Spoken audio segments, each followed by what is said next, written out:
কিছু অশিক্ষিত লোক বিএনপি করে, কিছু অর্ধশিক্ষিত লোক বিএনপি করে। ইংরেজি বুঝে না, বাংলাও বুঝে না। গতকাল জামায়াত আমির ডক্টর শফিকুর রহমান চট্টগ্রামে তার এক নির্বাচনী জনসভায় গিয়ে বলেছেন, উই রিভোল্ট এই শব্দটি বলে আপনাদের এই মাটি থেকে স্বাধীনতার প্রথম ঘোষণা করেছেন কর্নেল অলি আহমদ বীর বিক্রম। অথচ আমরা জানি, ইভেন বাচ্চা বাচ্চা পোলাপাইন পর্যন্ত জানে যে উই রিভোল্ট শব্দটি উল্লেখ করে স্বাধীনতার যুদ্ধের ঘোষণা করেছেন শহীদ রাষ্ট্রপতি জিয়াউর রহমান। জামায়াতকে আমি খুব সুন্দর ভাষায় একটা পরামর্শ দিতে চাই যে আপনারা উই রিভোল্ট বা স্বাধীনতার যে ঘোষণা, এই যে ইতিহাসটা যে বিকৃতি করতেছেন, এই বিকৃতি করে অলি আহমদের নাম দিতে চান না। রিভোল্টের অর্থ হলো বিদ্রোহ, স্বাধীনতা ঘোষণা নয়। এটা রেকর্ড আছে, আপনারা ফেসবুকে গেলে এটা পাবেন। ACR অ্যানুয়াল কনফিডেন্সিয়াল রিপোর্ট, বার্ষিক গোপনীয় প্রতিবেদন। এটা জিয়াউর রহমান প্রথম লিখেছিল 1972-তে এই কুমিল্লা ক্যান্টনমেন্টে।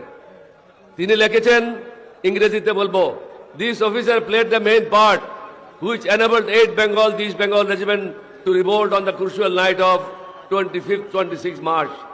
অর্থাৎ 24, 25 এবং 26 রাত্রে গুরুত্বপূর্ণ সময়ে 8ম বেঙ্গল রেজিমেন্টকে নিয়ে এই অফিসার সর্বপ্রথম বিদ্রোহ করে। 8ম বেঙ্গলের দ্বিতীয় সিনিয়র অফিসার তৎকালীন মেজর মীর শওকত আলী, পরবর্তী পর্যায়ে লেফটেন্যান্ট জেনারেল মীর শওকত আলী, তিনি লিখেছিলেন, this officer on his own initiative asked Ziaur Rahman to declare independence of Bangladesh. অর্থাৎ এই অফিসারেই তার নিজ উদ্যোগে জিয়াউর রহমানকে বলেছিলেন স্বাধীনতা ঘোষণার জন্য। তাহলে প্রথম বিদ্রোহ কে করলো? ক্যাপ্টেন অলি আহমদ। 5 মিনিট পরেই জিয়াউর রহমানকে গুলি করে হত্যা করে কর্ণফুলীতে ফেলায় দেওয়ার কথা। আমার টাইমলি অ্যাকশন, যথাসময়ে পদক্ষেপের কারণে জিয়াউর রহমান আল্লাহর মেহেরবানিতে, আল্লাহর হুকুমে রক্ষা পেয়ে যান। স্বাধীনতা ঘোষণার ব্যাপারে তাকেই আমি পরামর্শ দিয়েছিলাম। কেন পরামর্শ দিয়েছিলাম?